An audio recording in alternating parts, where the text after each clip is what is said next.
Kasida Saidan Hamid Kabalong Kawai Nakibriu Kabatray Monsnyobha Kabala Julong Tengru Kum Kadakot Ka Planning Commission Ha Kasorkar Kabala Yalam Khamat Da Ka Kongres Hapo Ka Jingilam U Manmohan Singh Kum U Prime Minister Kalaong Ba Ki Bangladeshiru Kidon Ya Kahok Ban Im Ha India Kalaong ya kani hakapor bakali Shah Assam hapdeng ka jing persya ka Sarkar u Himantan Bisma Sarma banbe bat penpai ya ki Bangladeshi na kejela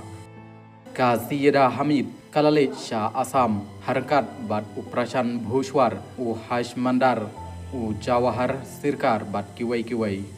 habakren bat kilat pathai khobor kalaong ba kajingle jong ka Sarkar Assam kalabu ya ki Muslim Assam ha kajing lengo da kabakan tho ba kidai ki nong Bangladeshi kalakaliru ba ka ai ke jingya pher haba ki long ki Bangladeshiru kidai ki briu bat kidon ya ka hok ban im hangni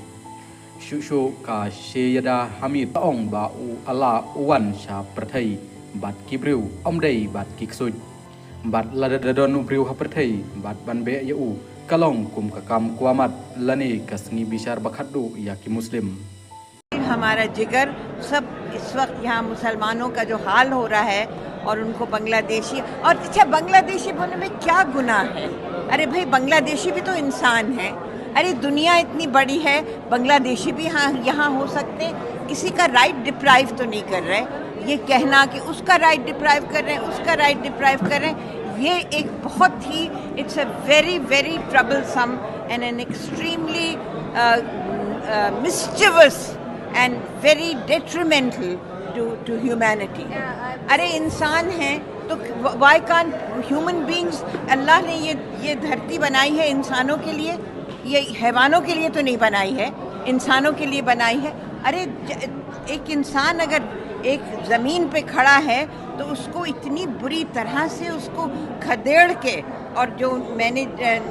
मेरे तो एरिया में, मैं तो जामिया मिलिया इस्लामिया में रहती हूँ वहाँ दिल्ली में, मेरे यहाँ बिल्कुल यही तोड़ फोड़ इविक्शन हो रहे हैं। बिल्कुल ये जो ग्वालपाड़ा में हो रहा है वो जामिया में हो रहा है। यानी एक तरह से एक क़यामत है मुसलमानों पे। और हम हिंदुओं के भी हैं, हम क्रिश्चियंस के भी हैं, हम सिखों के भी हैं, हम मुसलमानों के भी हैं, और सबको कॉम्पोजिट कल्चर, गंगा जमनी तहजीब, हिंदुस्तान के कॉम्पोजिट कल्चर के लिए खड़ा होना है। अगर ये सरकार, समझिए ये एक कत्ले आम है, और अल्लाह ताला, भगवान, गुरु कभी इसको माफ़ नहीं करेंगे। एक दिन ये क़यामत का सिलसिला ख़त्म होगा।